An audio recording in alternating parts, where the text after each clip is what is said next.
नमस्कार, जय हिंद।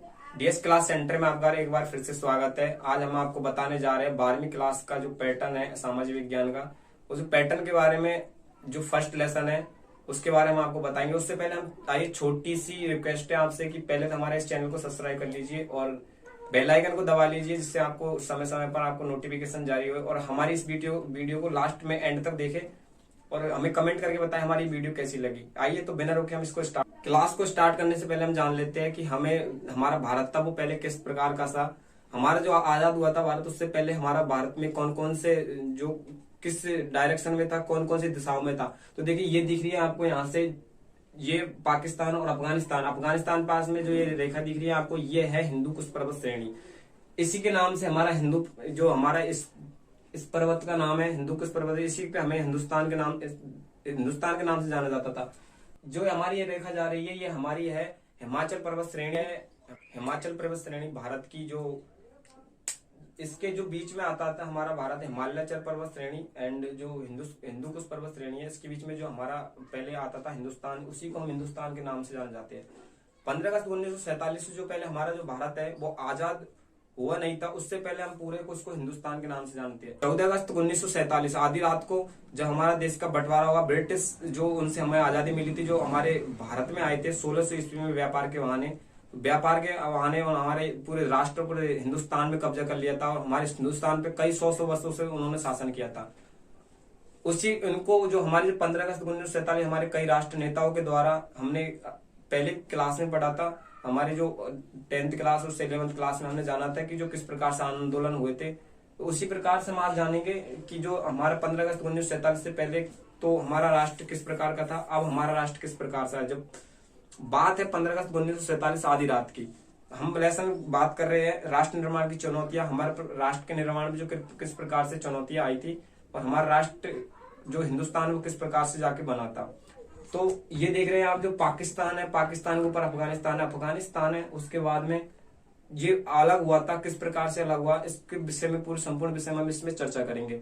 तो आइए हम बिना रोके इस बारे में बात करते हैं। हमारे भारत में जो अलग हुआ था और जब ये आजाद हुआ था, तो उस समय हमारे पास में कई चुनौतियां आई थी।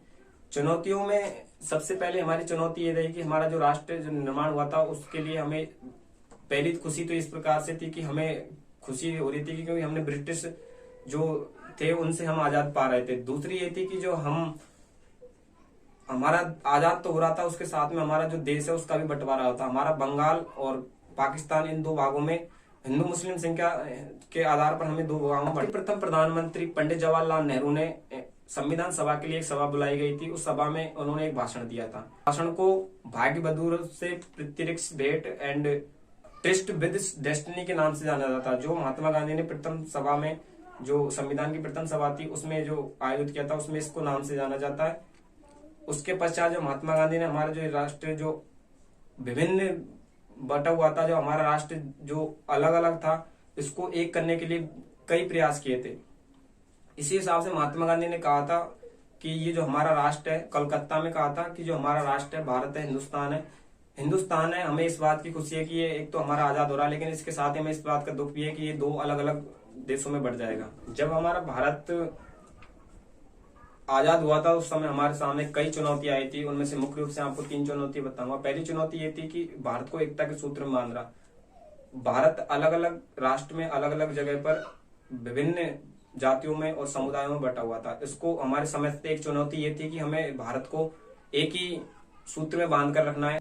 दूसरी चुनौती ये थी जिसमें हमारे भारत में विभिन्न समुदाय और मौलिक अधिकारों को रखा गया था। मौलिक अधिकार बात करते हैं, मौलिक अधिकार में यह कि जो हमारे सभी भारत में रहने वाले निवासी, जो यहाँ पे जो हिंदू या मुसलमान जिस प्रकार से रहेंगे, उनको सभी को समान अधिकार दिया जाए, किसी प्रकार का भेदभाव नहीं किया जाए। तीसरी चुनौती ये थी कि हमें जो विभिन्न समुदाय के जो लोग हैं उनको सभी को ध्यान में रखते हुए हमें इस राष्ट्र का निर्माण करना चाहिए। तो ये तीनों चुनौतियां हमारे राष्ट्र के लिए बहुत ही कठिन परिस्थितियों में बन गई थी। शायद ही कोई ऐसा राष्ट्र होगा या ऐसा मुल्क होगा जो हमारी ऐसी कठिन परिस्थितियों में खड़ा होकर और एक देश का निर्माण करने जा रहा था। 26 जनवरी 1950 प्रथम गणतंत्र दिवस पर डाक टिकट जारी किए गए थे। 3 डाक टिकट, जिनमें से हमें बताते हैं कि जिस प्रकार से हमारे डाक टिकट है ये हमें इस प्रकार से बताते हैं कि हमने किस प्रकार से जो सूत्र है हमारे जो एकता के सूत्र में बांधने का प्रयास किया। डाक टिकट जारी हुए थे उसी समय पर हमारे जो पाकिस्तान का और भारत का जो विभाजन हो रहा था, उस समय हमारा बंटवारा हो रहा था।